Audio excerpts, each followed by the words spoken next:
अगर आपने लाहौर कलंदर और कराची किंग के दरमियान मैच नहीं देखा तो गुरु क्या देखा आपने। और लाहौर कलंदर और कराची किंग दोनों ही टीमें उनके दरमियान रिवलरी रही है।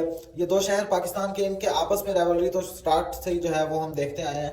और जिस तरह का इन दोनों टीमों के दरमियान मैच होता है अक्सर, बल्कि बाज़ औक़ात हमेशा ही जो है वो बहुत ज़्यादा रोमांचक होता है। और जिस तरह का कल का मैच हुआ वो पूरा का पूरा मैच जो है वो बहुत ही टॉप क्लास था। और आखिरी ओवर जिस तरह का वो बेहतरीन किस्म का फिनिश किया और कैरन पोलार्ड ने जिस तरह की बारी खेली वो बहुत ही रोमांचक था। और उस रोमांचक में जब कराची किंग ने लाहौर के किले के अंदर घुस के लाहौर को हराया तो वो बहुत ही मज़ेदार मोमेंट था।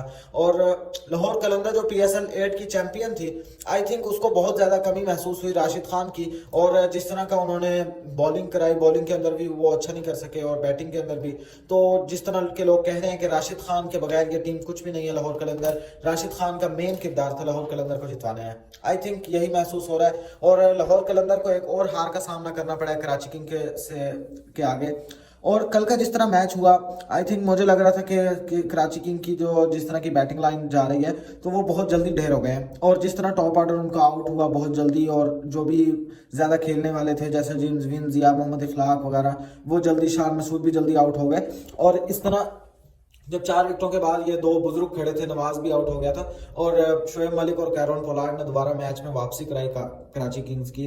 और कैरन पोलार्ड ने तो बहुत अच्छी बारी खेली 58 रन की 33 बॉलों में, और शोएब मलिक ने बहुत अच्छी बारी खेली, आखिर में कैच दे दिया। लेकिन वो जिस तरह का वो मैच के एंड में जो आखिरी ओवर था, अगर आप अच्छे प्लेयर्स, अच्छे बॉलर्स आपकी टीम में मौजूद हैं, फिर भी आप आखिरी ओवर एक यंगस्टर स्पिनर को दे रहे हैं तो आई थिंक आप अच्छे कैप्टन नहीं हैं। और शाहीन शाह अफरीदी के साथ यही कहानी आई है। शाहीन शाह अफरीदी जिस तरह लूज कर रहे हैं और अपनी कैप्टनसी को सही कैरी नहीं कर पा रहे, और जिस तरह उनको जब इंटरनेशनल टीम की जब से कैप्टनसी मिली है तब से आई थिंक वो उनका बैड लक स्टार्ट हुआ है। और वो जिस तरह बैक टू बैक मैचेस जो हैं वो हार रहे हैं। और लाहौर कलंदर की जब कैप्टनसी अभी PSL 9 में जब वो आए हैं तो उसके बाद भी 4 मैचेस जो है वो लगातार हार चुके हैं अब तक। और कराची किंग जो कि PSL 8 में शायद 1 या 2 मैचेस जीत सकी थी, उससे भी कल हार गए हैं, यानी कि इतनी तकड़ी टीम नहीं है। और वैसे भी PSL 9 में भी देखा जाए तो आई थिंक इतने कोई एक्स्ट्रा ऑर्डिनरी प्लेयर्स नहीं लेके आई कराची किंग, बल्कि नॉर्मल किस्म के बस शायद खेलने वाला एक कैरन पोलार्ड है या जेम्स विंस है। और बॉलिंग में जो है वो मीर हमजा शायद इकोनॉमिकल बॉलिंग करा रहा है आजकल। और आई थिंक और इतना नहीं है। ऑलराउंडर में शायद एक मोहम्मद नवाज है जो शायद अच्छा करता है लेकिन कर नहीं रहा इस दफ़ा PSL में। तो बहरहाल कराची किंग की जिस तरह की टीम है वो लगता नहीं है आई थिंक इतनी अच्छी है, लेकिन फिर भी उन्होंने जिस तरह कैरी किया अपना, जो प्लेयर्स थे उनकी जो बैटिंग लाइन थी उनको उसको चलाया। और शोएब मलिक ने बहुत अच्छी बारी खेली, कैरन पोलार्ड ने जो है वो अच्छी बारी खेली। और लाहौर कलंदर के अगेंस्ट लाहौर कलंदर की तो किस्मत ही जवाब दे चुकी है। आई थिंक शाहीन शाह अफरीदी को इस बारे में सोचना चाहिए कि जब आपके पास 4 फास्ट बॉलर्स मौजूद हैं जो अच्छी बॉलिंग करा रहे हैं, हारिस रऊफ आपके पास मौजूद है, one of the best bowler है दुनिया का जो डेथ ओवर में अच्छी बॉलिंग कराता है, जमान खान आपके पास मौजूद है, दुनिया का बेस्ट बॉलर है जो आपको डेथ ओवर में अच्छी बॉलिंग कराता है। शाहीन शाह अफरीदी खुद बजाते खुद एक लेजेंड है, और जिस तरह के डेथ ओवर्स में जो है वो बॉलिंग कराते हैं, विकेट्स लेते हैं, तो वो बहुत ही कमाल के बॉलर हैं। लेकिन इन सब के बावजूद जहादात खान भी आपके पास मौजूद है, इन सब के बावजूद आप एक यंगस्टर एहसन भट्टी को जो है वो ओवर दे रहे हैं लास्ट ओवर, तो आई थिंक आपकी कैप्टनसी में थोड़ी कमी है। आपकी कैप्टनसी सही कैरी नहीं हो रहे आप कैप्टन एज अ कैप्टन, और आप जो है वो ओवर सही प्लेयर को नहीं दे रहे। क्योंकि जब लास्ट ओवर में जो है वो 11 रन बचते हैं, वहाँ पे एहसन भट्टी को ओवर देता है शाहीन शाह अफरीदी, और वहाँ पे पहली बॉल पे वो 6 खा लेते हैं हसन अली से, और वहीं पे कहानी खत्म हो जाती है जब 5 बॉलों में 5 रन रह जाते हैं। हसन अली की तो वो कहानी थी कि भाई पहले जो है वो माहौल बनाने के लिए उन्होंने छक्का भी लगा दिया, और बाद में जब माहौल बनाने के लिए उन्होंने छक्का लगाने की कोशिश की तो कैच भी होगा, यानी कि माहौल बनाया भी उन्होंने और बाद में ख़राब भी उन्होंने किया। हसन अली ने भी आई थिंक अच्छी बॉलिंग कराई थी और विकेट्स भी ली। और उसके बाद कराची किंग की तरफ से कैरन पोलार्ड और शोएब मलिक ने एक्चुअली अच्छी जो पार्टनरशिप बिल्ड की थी, और कैरन पोलार्ड ने जिस तरह जो है वो अच्छी बारी खेली, वन ऑफ द बेस्ट बारी थी, और उन्होंने जो है वो अपने स्ट्राइक रेट को मेंटेन किया। शोएब मलिक ने जो है वो पार्टनरशिप बिल्ड करने की कोशिश की, और दोनों ने अच्छा स्कोर किया। दोनों बुजुर्ग जो है वो खड़े हुए थे लाहौर कलंदर के खिलाफ, और लाहौर कलंदर के यंगस्टर बेचारे दोनों बुजुर्गों के सामने जो है वो बेचारे घुटने टेक चुके थे। शाहीन शाह अफरीदी जो है वो अपनी कैप्टनसी ठीक नहीं कर पा रहा। जमान खान जब 7 बॉलों में 15 स्कोर चाहिए था तो जमान खान को वहाँ पे चौका जब पड़ा तो आई थिंक कहानी वहीं से बदल गई थी। वहाँ पे सही कैरी नहीं किया जिस तरह के ओवर्स वगैरह चल रहे थे। हालांकि इनके पास अच्छे बॉलर्स मौजूद हैं लाहौर कलंदर के पास, और ऑलराउंडर्स भी हैं जिनसे ये दरमियान में जो है वो 1-2 ओवर निकलवा सकते थे दरमियान में। और शाहीन शाह अफरीदी खुद डेथ ओवर में आए ही नहीं, तो उसकी वजह से जो है वो काफ़ी सारा जो है वो ख़राब हो गया। लाहौर कलंदर आई थिंक PSL 9 के अंदर मजबूत तो बहुत नज़र आ रही थी, लेकिन वो कैरी नहीं कर पा रही उन चीज़ों को या उन पॉइंट्स को जिनकी वजह से वो पिछले 2 सीज़न से जो है वो जीतती आ रही थी।